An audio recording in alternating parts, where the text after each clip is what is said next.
Pag-usapan natin ang balitang iyan kasama ang public interest lawyer na si Attorney Antonio Bucoy. Magandang gabi po, Attorney Bucoy, at welcome back po sa Arangkada Balita. Magandang gabi sa iyo, Jack at Ninya, at salamat po sa inyong muling paanyaya ngayong gabi. Yes, Attorney, maiksing interview lang naman po, pero natatandaan ko nung huling dating panayam ko sa inyo, isa kayo sa mga parang nag-question na balak ng gawing state witness itong si former Secretary Manuel Bonoan. Ito, lumabas na kayong balita na tinanggahin ito ng Sandigan Bayan. Nagulat po ba kayo? Hindi na ako nagugulat, lalo tigit. Yun ang kanilang pamamaraan para gamitin siyang state witness ay maling pamamaraan. Ang ginamit nila ay yung shortcut na tinatawag o maikling daan sa pamamagitan ng Rule 110 o yung pag-amyenda ng sakdal sa pamamagitan ng pagtanggal kay dating Kalihim Bonoan bilang akusado. Ang nararapat ho kasi, kaya ang tingin ko kaya ginamit nila itong Rule 110 dahil mas madali ho ito eh. Mas malawig ho yung binibigay ng Rule 110 sa prosecution upang magtanggal ng akusado. Mas mahirap po yung tamang daan na Rule 119 ng Rules of Court o yung discharge o pagtanggal ng akusado bilang state witness. Bakit po ito nabanggit? Yun ang sa Rule 119 na tamang pamamaraan ay lubhang mahigpit po yung pamantayan. Unang-una, dapat ay may ganap na pangangailangan sa kanyang testimonya. Opo. Pangalawa, dapat ay kawalan ng ebidensya. Kundi itong minumungkahi nilang testimonya.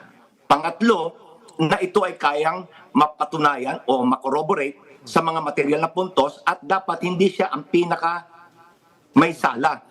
Paano ko nasabi na mahirapan sila dito? Na-deny na ho yung kanilang madaling pamamaraan, Rule 110, yung Rule 119 mas mahirap. Unang-una, yung corroboration. Sino magko-corroborate sa kanya? Kung meron talagang testigo, hindi na kinakailangan si Bonoan. Dapat yung ibang testigo, and then paano may magko-corroborate? Meron ngang kawalan ng ebidensya laban kay dating speaker eh.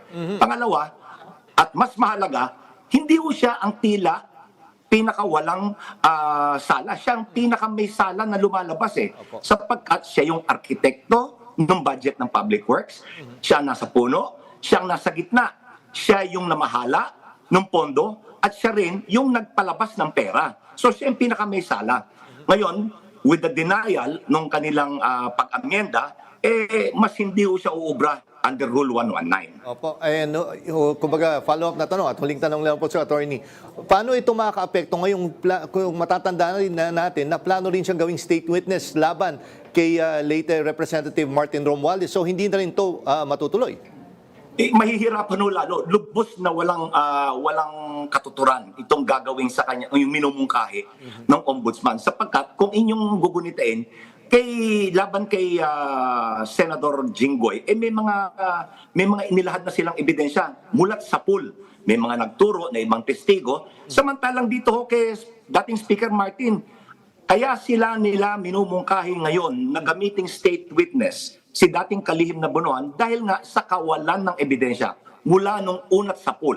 Kaya sila nagkukumahog ngayon. Kaya desperado, gagamitin nilang testigo, yung pinaka may sala.